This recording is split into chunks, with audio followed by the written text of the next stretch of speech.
Okay, so 2.3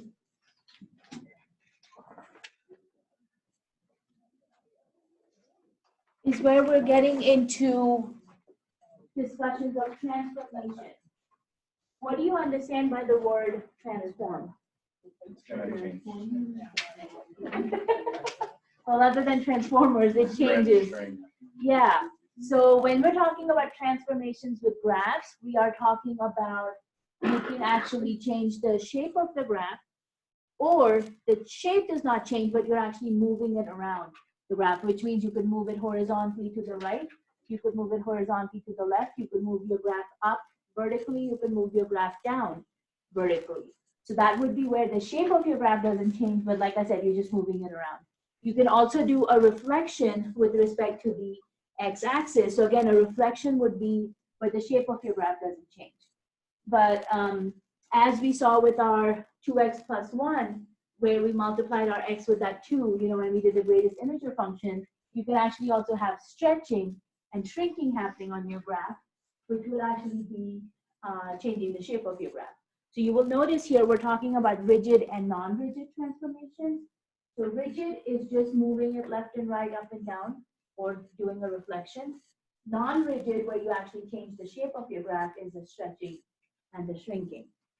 Any little thing you change about your graph creates a new member of the family. So they actually talk about this as being family of functions, because if I have x, that's my main graph, but if I did x plus 1, then I've created a new member of that family, which would still be the linear family, but now you've got a different member in there. So we're going to break this down into different transformations. Take one transformation at a time and then see what happens, and then we'll try to bring all of them together here in this case. So you're looking at your basic linear equation, f of x equals x, and we are creating a change on it by adding that plus 3. So this is just a straight linear equation. You can actually use our 5 standard points to help you get started. And you can start with those same points here and see what happens. So for the f of x function, what will we have? Your y would be the same, right? Yeah, it's going to be the same.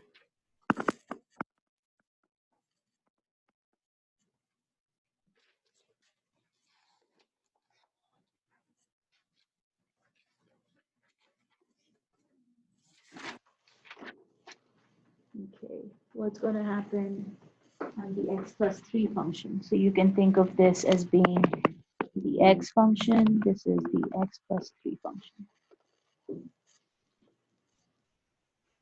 Okay, what was the y value for negative 2? 1. Very good. Negative 1, 2. 2, 0, 3. 3, 1, 4. and 5, right, for the last one. All right, so let's see. Okay, now these ones, we are going to be graphing them on the same coordinate plane. So if you have colors, you can use colors to show the difference between the f and g function.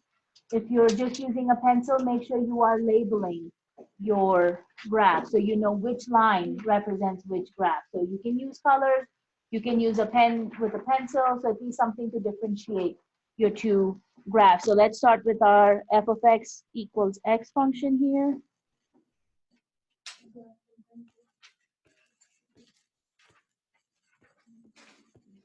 Okay, my graph just disappeared. I guess we'll do this here.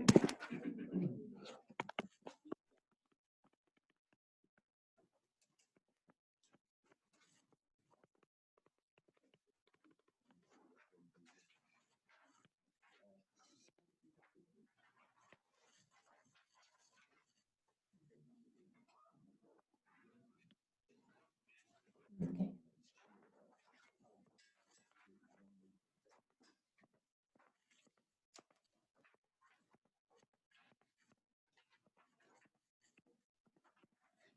Okay, so we had 0, 0, 1, 1, 2, 2, negative 1, negative 2, and this is our f of x function.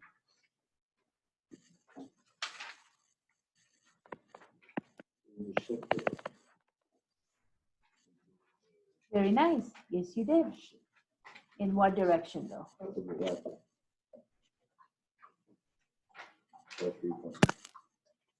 the left?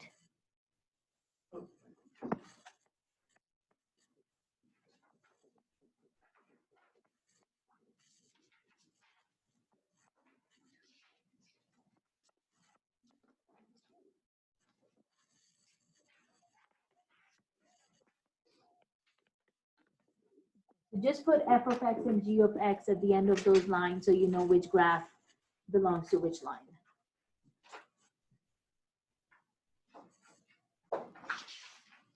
So you know what, Alexander and Jacob, you are both correct. It actually does move your graph 3 units left, which also makes it move 3 units to the left, just because it's a straight line and it moves in both directions. But technically, it's actually going up because when we added that +3, we made it go up. Gotcha. Yeah. Okay. So that +3 that we did is actually coming from the +k right here that you have at the end. So this +k, and for some reason, my handout just magically disappeared. So you're not seeing this little box that you have on your handout. So if you look at that box on that first page, and I don't know what happened with my handout here, but you have, again, looking at that first page, they're telling you if you have positive k, then your graph moves up. If you have negative k, your graph moves down. So technically for us, since we have that +3, that means your k value is positive, and this k value is making your graph move up. But because it's a straight line, as it moves up, it also looks like it's moving to the left. Okay? So I am not sure why this graph is not showing everything. Let me try opening it one more time. There we go. Yeah, so right there. So it's this +k that we're looking at in our graph over here. Now, if you had to, and they're not asking us to, but if you had to talk about the domain and range for the f and the g function, what would those be? For domain or range? Domain, okay? And range. And range. So for f of x and g of x function, your domain would be negative to positive infinity. Range would be negative to positive. So because this is a straight line, your domain and range don't get affected even when you make this little transformation happen, right? When we move our graph up, it doesn't really bother the domain or range, but that's not going to be the case with every type of graph you look at. So depending on what kind of graph you have, your domain and range can be affected when you do these transformations. Okay? Alrighty, folks, so we'll stop here for our 2.3. We'll pick up from number 2, which you can see this is where we're doing x squared minus 3. So we'll see how the negative affects your function as opposed to the positive. Okay? All right, if you guys want to do a quick break, you can do that, and then we'll continue with our